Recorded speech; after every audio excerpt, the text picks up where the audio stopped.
and Heard 2 episodes, it is revealed Amber Heard is involved. Not only is she giving the producer Alexei emails of hers to help the narrative, but she gave him all her paid experts and other friends and sources. Anybody who's pro Amber is in this documentary. So as if you weren't sure if this was an actual piece of journalism, it's not. It's a biased hit piece with Amber behind the scenes coaching and directing this producer, this clueless producer who doesn't know how Amber works and is now being duped and tricked by her, just like everybody else has been in her life. She always manages to find some new person to play victim to try to use, and this man is now there. And Alexei, I'm sorry you fell in the trap. You'll find out eventually that she's full of crap, full of turds, and you'll come back around and you'll either have the decency to come clean or you'll just run away with your tail between your legs and never talk.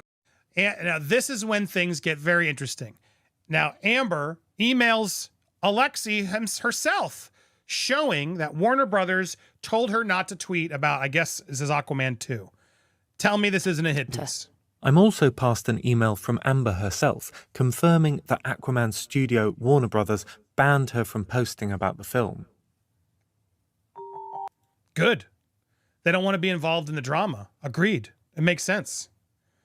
They were also trolled and pulled into the courtroom, which they were, and had to do all this, which they wanted nothing to do with. They also kept her in the movie.